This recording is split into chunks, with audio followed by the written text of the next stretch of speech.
Boa tarde, nós somos o primeiro grupo a apresentar e trazemos como tema as heranças multifatoriais e as malformações congênitas. Para isso, falaremos um pouco sobre termos importantes e conceitos, além de trazer os tipos de malformações e doenças relacionadas a estas. Esperamos que o seminário possa ser enriquecedor para todos e desde já agradecemos a atenção. Então, falando um pouco sobre os conceitos e tipos de heranças multifatoriais. Conceituando esse termo, né, herança multifatorial, que também pode ser conhecida na literatura como herança complexa ou herança poligênica, diz de fato sobre as anomalias congênitas ocasionadas por essas heranças, que são combinações de mutações genéticas associadas a fatores ambientais. Então, uma herança multifatorial é ocasionada por esses dois fatores em conjunto. Então, falando um pouco dos genes envolvidos e do papel deles na herança multifatorial, né? Esses genes que fazem parte da herança podem ser do tipo poligenes, ou seja, eles envolvem dois ou mais, né? Sendo que um desses tipos de genes tem um efeito principal ou um efeito maior na mutação que possa vir a acontecer. Então, a herança multifatorial é responsável, desse modo, por diversos distúrbios, né, no desenvolvimento que vão resultar nas malformações congênitas e também podem acarretar problemas na vida adulta. Muitos defeitos comuns que só aparecem após uma certa idade. Nesse quadro, a gente pode ver justamente características multifatoriais normais que aparecem no decorrer da vida e também que a gente já nasce, né?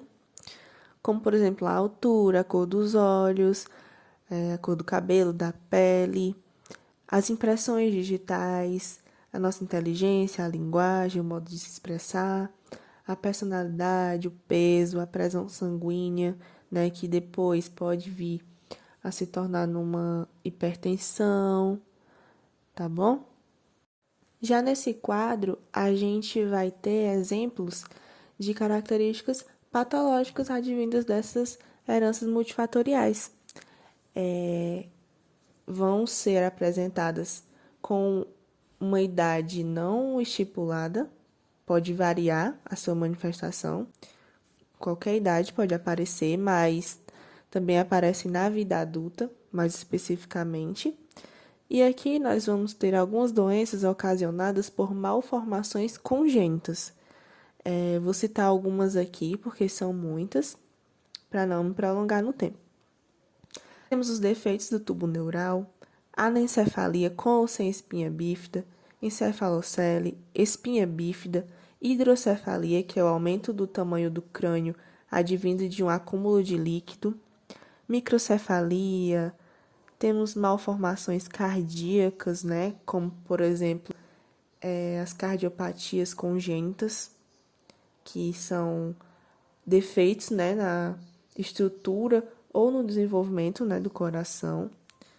Temos também as fissuras labiais ou palatinas, que podem estar associadas ou não. Pode ser uma fissura palatina isolada, malformações do sistema urinário e por aí vai. Falando um pouco agora da prevalência das características multifatoriais nos indivíduos afetados ou não. Grande parte, né, dessas malformações congênitas não tem uma distribuição contínua na população, ou seja, elas não aparecem constantemente, porque há um limiar que separa os indivíduos em dois grupos. Nós temos os grupos dos normais e os grupos dos afetados. E o grupo dos afetados também é dividido em dois grupos, que variam de malformações normais, moderadas, a malformações mais graves.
Então, sou a Alana e vou falar sobre os defeitos da morfogênese, abordando tanto o conceito, a classificação, a importância para o aconselhamento genético e também a sua etiologia.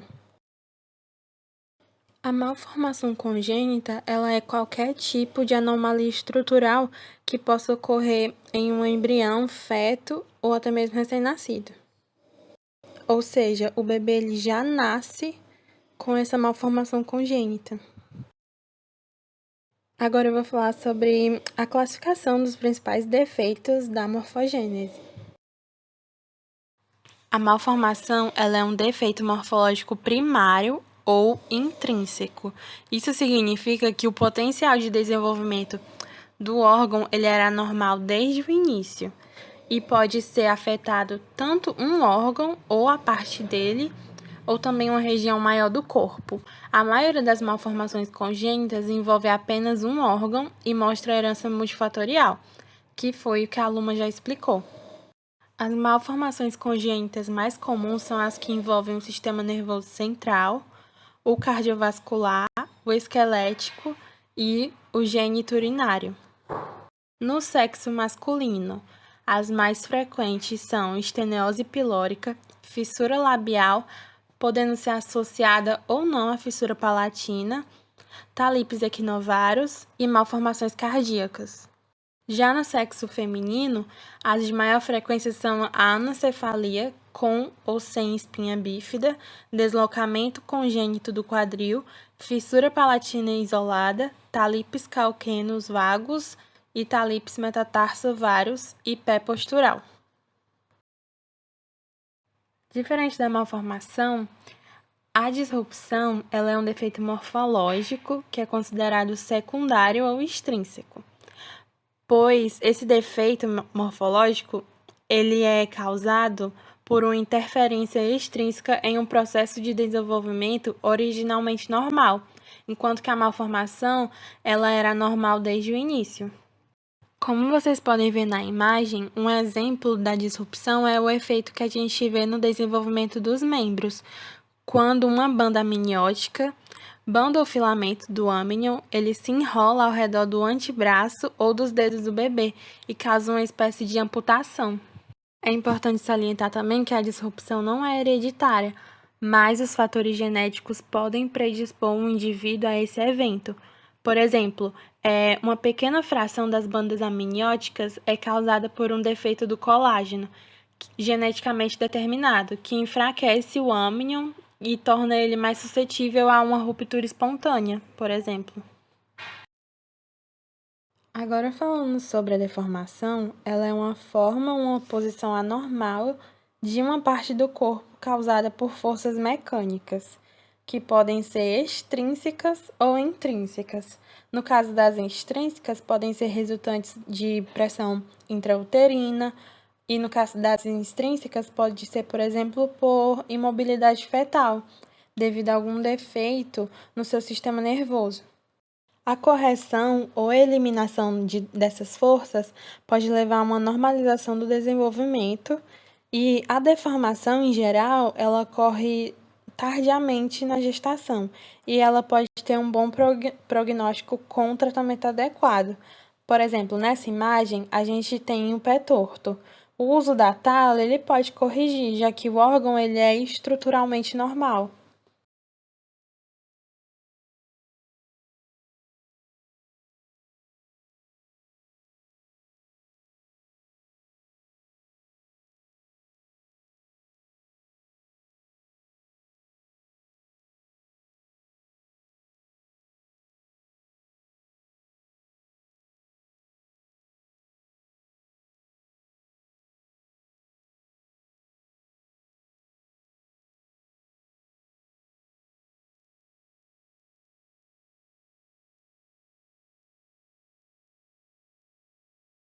Falando sobre a hipoplasia, ela é um subdesenvolvimento de um organismo, órgão ou tecido, resultante de uma diminuição do número de células.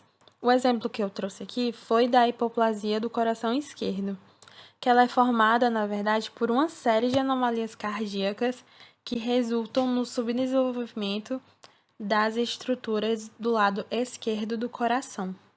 Já a hiperplasia, ela é o contrário, porque ela é um desenvolvimento exagerado de um organismo resultante de um aumento do número de células. O exemplo que eu trouxe foi da hiperplasia adrenal congênita, que ela é uma doença autossômica recessiva em que 95% dos casos são por conta de uma mutação no gene que codifica a enzima 21-hidroxilase. E a forma mais grave dessa doença ocorre uma deficiência de aldosterona e cortisol, além de uma produção muito desordenada e excessiva de andrógenos, que, em pacientes do sexo feminino, resultam em uma virilização de fetos. Agora falando da hipohipertrofia, a hipertrofia ela é o aumento do tamanho das células, tecido ou órgão, enquanto a hipotrofia ela é a diminuição do tamanho. Um exemplo que eu trouxe da hipotrofia aqui na primeira imagem é a lipodistrofia Berardinelli, que ela é uma condição de pele autossômica recessiva, que é muito rara, e ela é caracterizada por uma extrema escassez de gordura nos tecidos subcutâneos, que causa essa hipotrofia muscular. Enquanto a agenesia ela é a ausência de uma parte do corpo devido à inexistência do tecido primordial. E nessa segunda imagem, a gente tem um exemplo da agenesia tibial, que ela é uma anomalia congênita rara, caracterizada pela deficiência da tíbia com fíbula relativamente intacta. E por último, a aplasia, ela é a ausência de uma parte do corpo devido a uma falha no desenvolvimento do tecido primordial existente. Pode haver muita confusão entre a agenesia e a aplasia. A diferença é que na aplasia há início do desenvolvimento, porém ele é interrompido precocemente, enquanto na agenesia não há início. O exemplo que eu trouxe para a aplasia é a aplasia congênita da cutis, que ela é caracterizada pela ausência de uma parte da pele ao nascimento. E ela é bem comum aparecer no couro cabeludo. Enquanto na atrofia, ela é uma diminuição de um tecido ou órgão normalmente desenvolvido, devido a uma redução do tamanho ou do número de células. E o exemplo que eu trouxe é a atrofia muscular espinhal, também conhecida como AME, que ela é uma doença de herança autossômica recessiva, que atinge as células do corno anterior da medula. A doença ela é causada por uma deleção ou mutação homozigótica no gene 1. Bom, agora a gente vai começar falando sobre as malformações que ocorrem no sistema nervoso central. Sistema nervoso central. Primeiro de tudo, ele é dividido em duas partes, sendo elas o encéfalo, que encontra-se protegido pelo crânio, e a medula espinhal, que é protegida pela coluna vertebral. Esse sistema tem um papel crucial de receber e processar informações.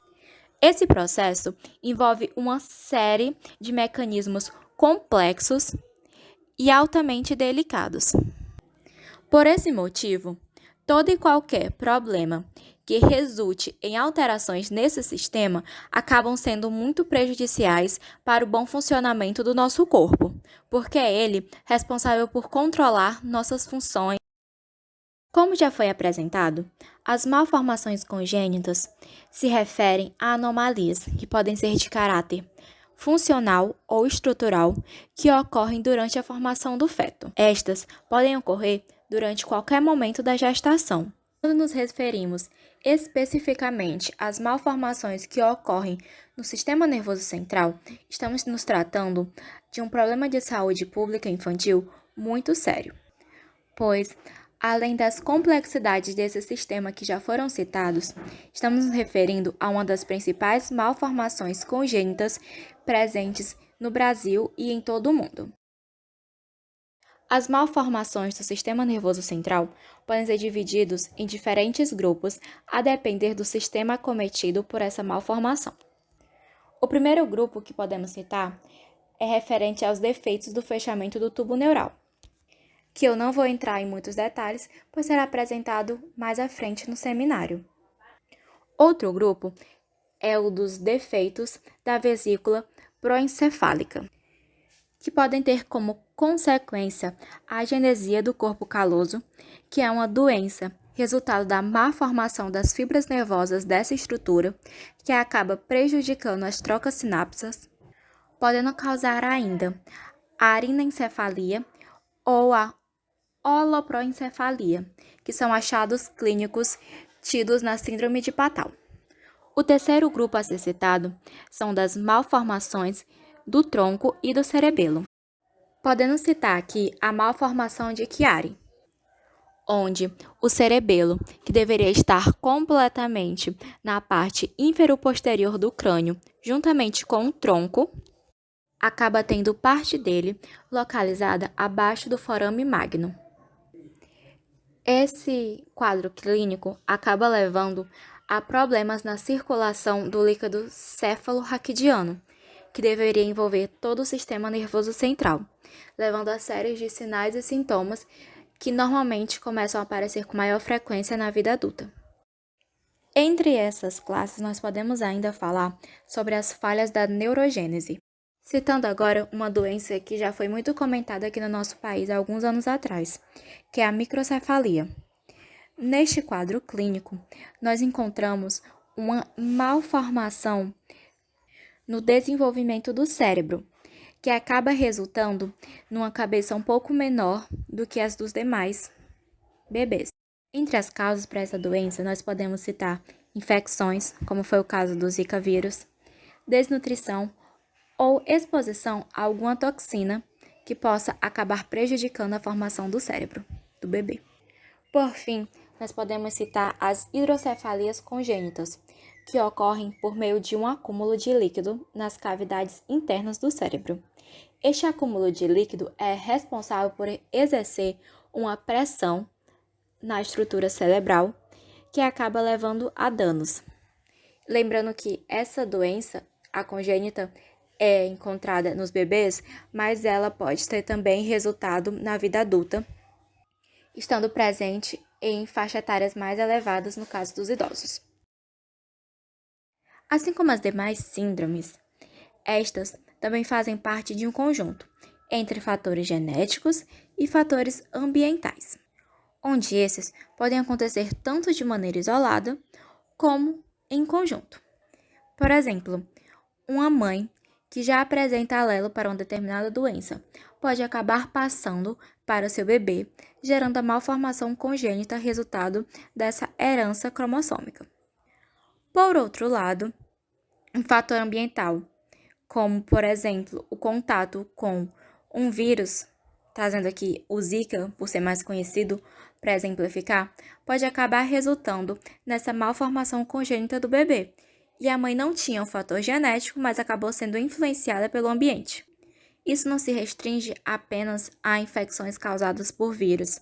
Também pode ser por fatores toxicológicos, por uma alimentação, ou seja, por todo um estilo de vida, que pode agir levando àquela malformação congênita, potencializando um fator genético já existente, ou ainda criando um novo fator genético.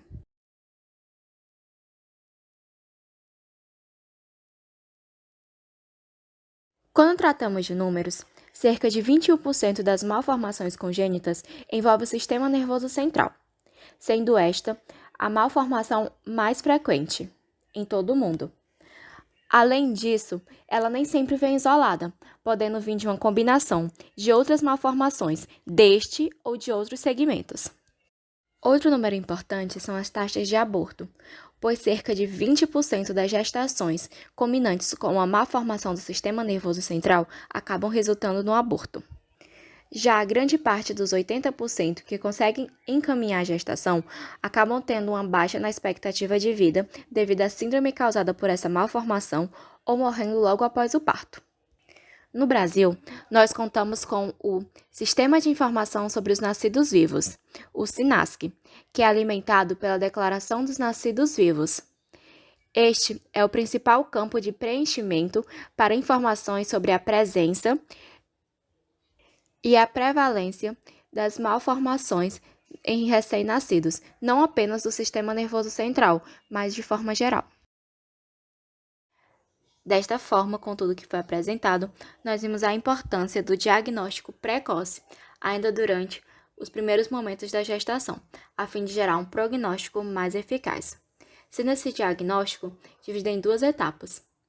Primeiro, com a identificação da malformação do sistema nervoso, e a segunda parte associando a um diagnóstico exato.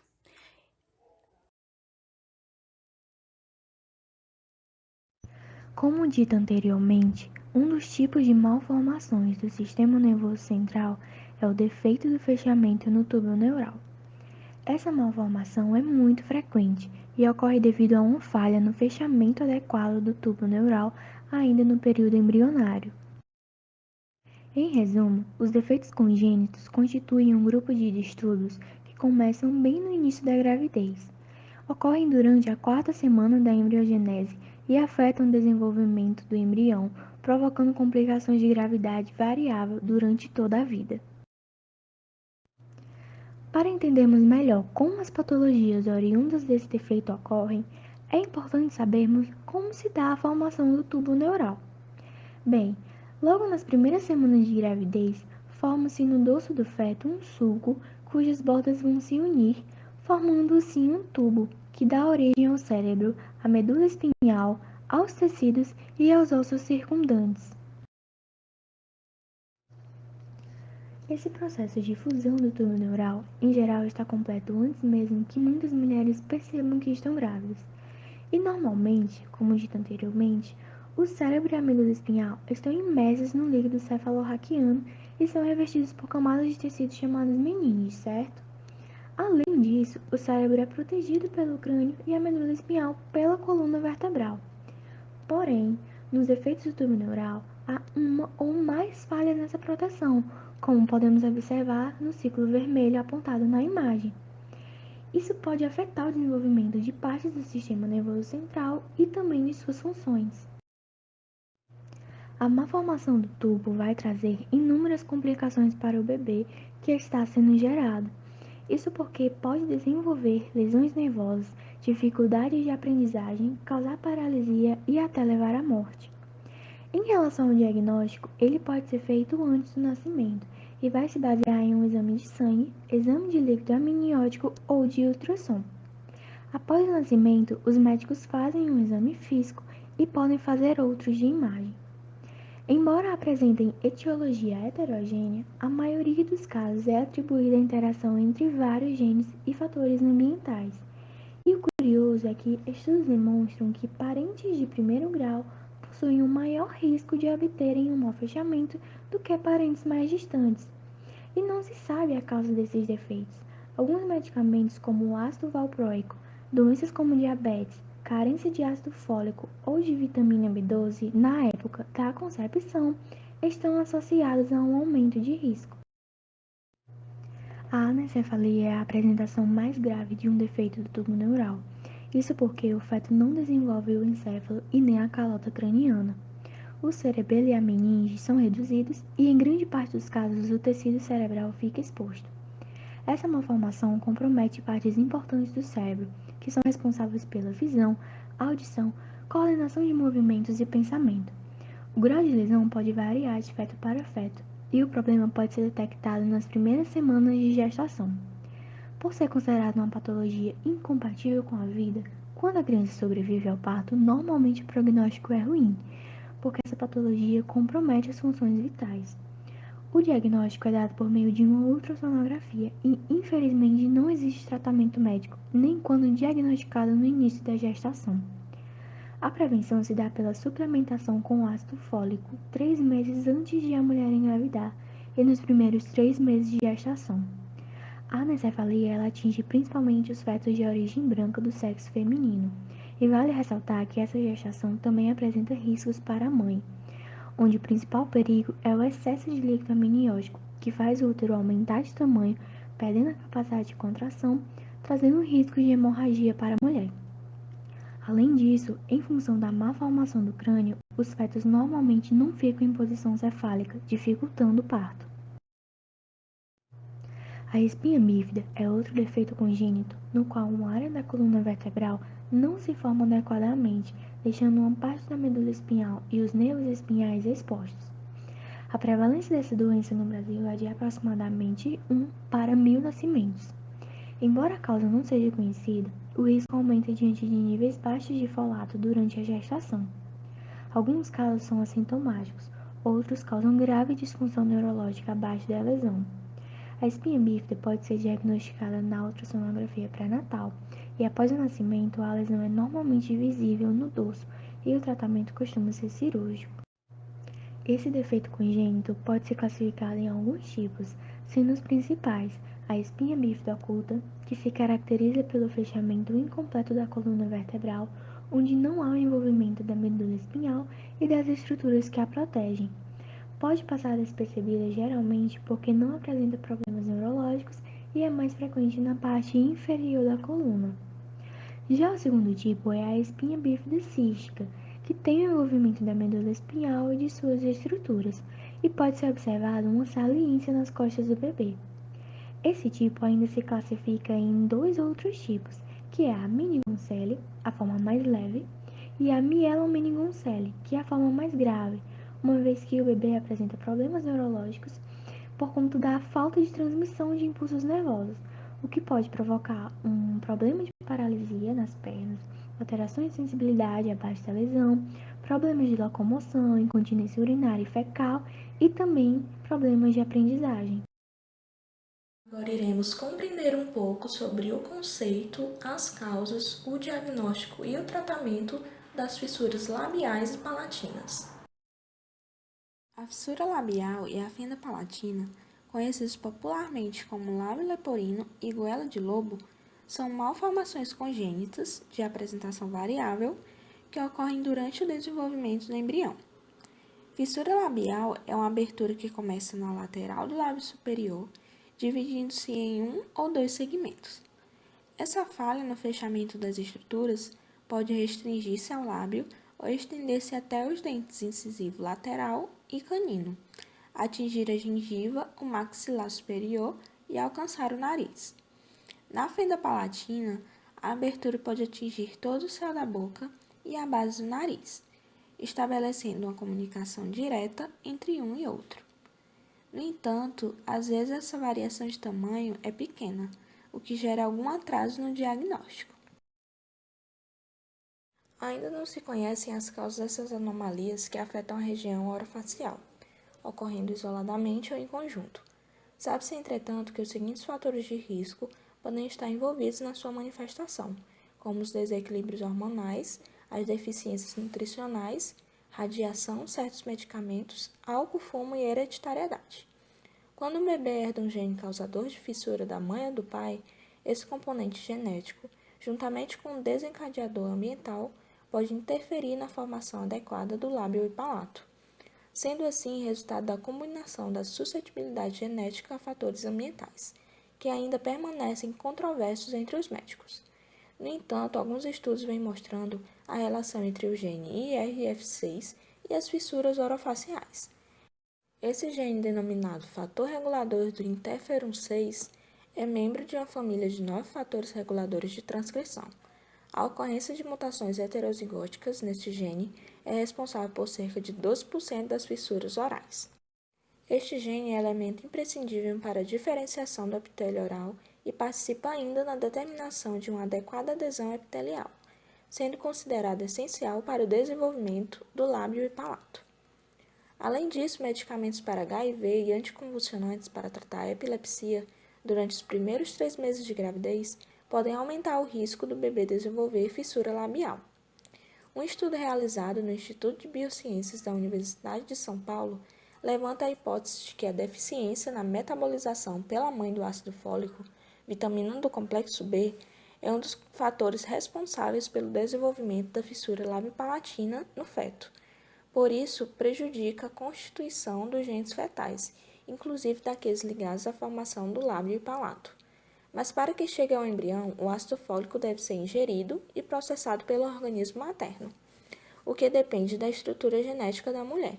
Entretanto, não é correto dizer que a insuficiência metabólica é uma doença materna. A mãe apenas funciona como fator ambiental para o surgimento das malformações congênitas.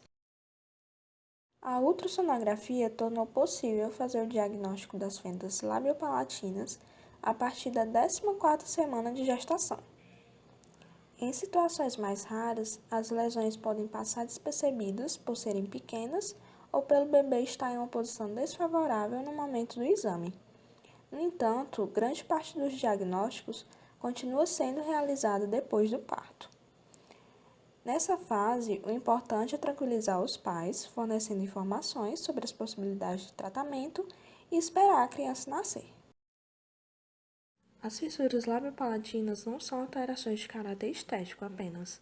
São a causa de problemas de saúde que incluem a má nutrição, distúrbios respiratórios de fala, infecções crônicas, alterações na dentição, problemas emocionais e de autoestima. Por isso, o tratamento requer uma abordagem multidisciplinar, ou seja, a participação de especialistas na área de cirurgia plástica, otorrinolaringologia, odontologia, fonoaudiologia, por exemplo. O lábio leporino, quando tratado, não traz sequelas à criança. Por isso, recomenda-se que a malformação seja corrigida o mais rápido possível. Alguns procedimentos podem começar já nas primeiras horas de vida, como a colocação de uma placa moldada no céu da boca do bebê. A intervenção não cirúrgica irá permitir que o bebê respire com mais facilidade e consiga mamar, com o menor risco de aspirar alimentos para o pulmão. Os procedimentos cirúrgicos para o lábio leporino são indicados após os 3 meses de vida, sendo que fechar uma fissura labial através de cirurgia é mais simples do que corrigir uma fissura palatina. Nos casos de fenda palatina, a cirurgia é adiada até que a criança complete 1 ou 2 anos de vida, quando o maxilar superior já alcançou seu crescimento normal. Se o problema é extenso, a cirurgia pode ser adiada até que a criança atinja 5 a 7 anos, a fim de evitar problemas estruturais. O fechamento completo é realizado em etapas, a fim de assegurar a integridade do arcabouço ósseo e a funcionalidade da musculatura. A conduta preconizada é realizar a cirurgia nem cedo demais para não afetar o crescimento do osso, nem tarde demais para não prejudicar a fala. Em alguns casos, a cirurgia não é possível ou pode não fechar totalmente a fenda. Nesses casos, um aparelho parecido com a dentadura, chamado de obturador, é feito a fim de encobrir a abertura e permitir que a criança se alimente naturalmente. Na verdade, o tratamento de lábio leporino e fenda palatina é longo e só termina com a consolidação total dos ossos da face, aos 18 anos de idade. Durante todo esse tempo, os portadores de fissura oronasais devem ser acompanhados por especialistas em diferentes áreas. Por fim, temos as principais malformações congênitas do sistema cardiovascular. Bom, a cardiopatia congênita é uma doença em que há ocorrência de alguma anormalidade, seja da estrutura ou função do coração, que pode ser desde o nascimento do bebê. Ela é uma das anomalias congênitas mais frequentes ao nascimento. Entrando agora na sua etiologia, ela acontece por meio de alguma alteração no desenvolvimento embrionário de alguma estrutura cardíaca normal. E isso vai provocar um fluxo sanguíneo alterado nessa região. Essas falhas também podem influenciar o desenvolvimento estrutural e funcional do restante do sistema circulatório.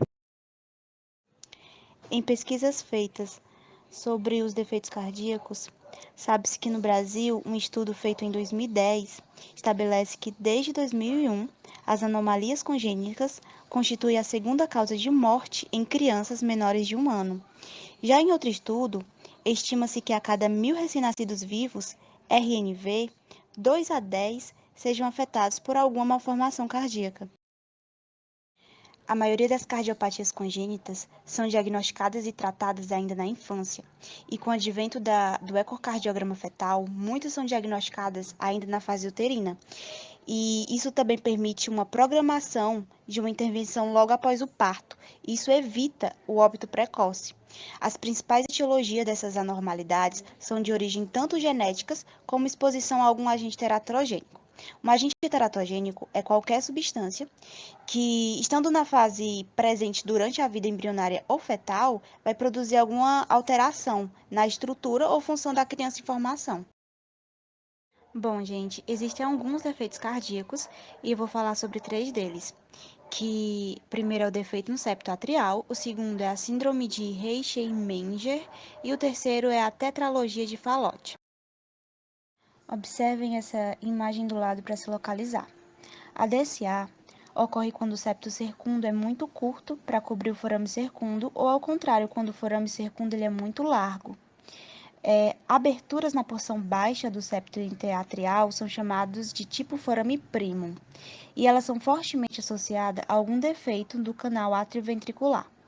Como é que são formados os forames circundo? Bom, quando se tem aberturas mais altas, geralmente localizadas na região da fossa oval, e elas vão ocorrer por algum excesso de reabsorção do septo primo, e isso vai produzir um forame circundo. Observem nessa nova imagem como vai ocorrer o defeito no septo atrial. Vai ter um vazamento de sangue do átrio esquerdo para o direito.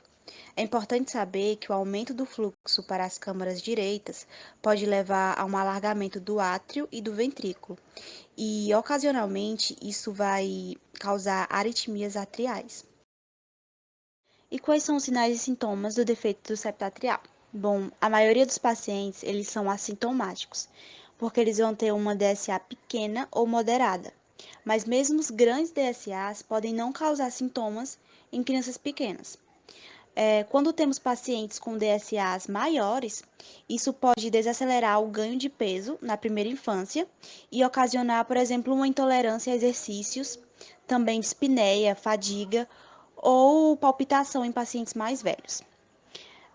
Também se tem a passagem de microêmbolos da circulação venosa através de uma DSA, e ela é quase sempre associada às aritmias, e isso pode levar a eventos tromboembólicos cerebrais ou sistêmicos, e como, por exemplo, um acidente vascular encefálico. Para diagnosticar uma DSA, é recomendado fazer o exame de radiografia de tórax e ECG, e nele vai diagnosticar se está tendo algum defeito do septo atrial.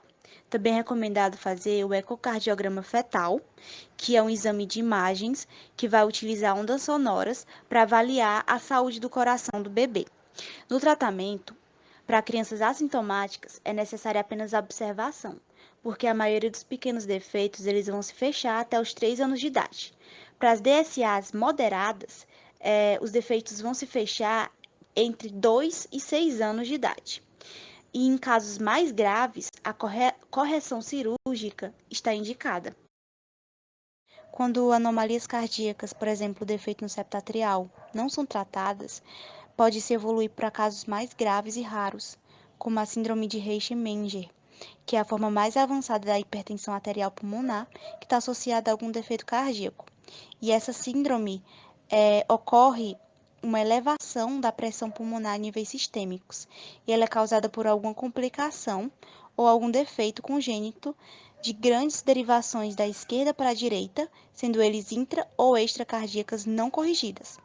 Pode-se desenvolver um aumento da resistência pulmonar ao longo do tempo, e pacientes com essas características são considerados como portadores de uma condição progressiva, irreversível e inoperável, exceto pelo transplante de coração e pulmão, mas isso também está associado a altas mortalidades de morbidades. Isso são 2 imagens com pacientes diagnosticados com a síndrome de Reichel-Menger. Sinais e sintomas dessa síndrome. Ela se desenvolve normalmente antes da puberdade, mas também pode se desenvolver na adolescência e na vida adulta. Ela afeta tanto homens como mulheres. As principais manifestações clínicas são falta de ar, fadiga, tontura, cianose, dor no peito, palpitações e também pode ter falência cardíaca. No tratamento, são utilizados alguns fármacos que diminuem a pressão arterial pulmonar. Também é feito o transplante do coração e pulmão, né? Só que isso é reservado apenas para pacientes com sintomas muito graves e qualidade de vida inaceitável. No diagnóstico, também é feito por radiografia do tórax e ECG e ecocardiograma ou cateterismo cardíaco.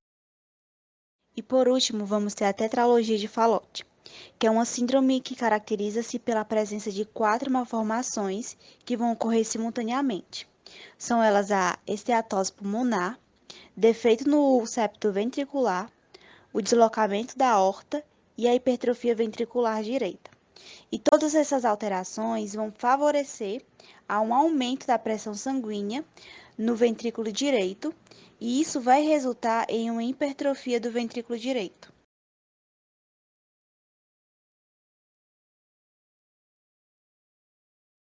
Agora a gente vai ter um esquema comparando um coração normal com outro com tetralogia de Fallot. Note que do lado direito tem esse coração, que tem esse DP, que é a destroposição da aorta. Isso nada mais é do que o deslocamento da aorta para a direita. O EP é esteanose da válvula pulmonar, que é quando a válvula pulmonar ela fica apertada, deixando passar pouco fluxo de sangue. Também vamos ter o DSV, que é o defeito septal ventricular, e o HV, que é a hipertrofia ventricular direita. Os sinais e sintomas incluem cianose, dispneia durante a refeição, déficit de crescimento e crises hipercianóticas. Essas crises ocorrem com maior frequência em bebês de 2 a 4 meses de idade. E é comum encontrar também sopro sistólico rude audível. O tratamento ele é definitivo, feito com uma correção cirúrgica e é realizado ainda quando o bebê é bem jovem. Para crises de hipercianose, o posicionamento é acalmar a criança, fazer uso de algum medicamento ou um líquido administrado por via intravenosa, sendo esse medicamento, esse líquido recomendado pelo farmacêutico ou pelo médico. Para diagnosticar essa tetralogia de Fallot, também é feito com radiografia do tórax e ECG e ecocardiograma. Por fim, apresento aqui as referências utilizadas para a formulação do trabalho e agradeço a atenção de todos.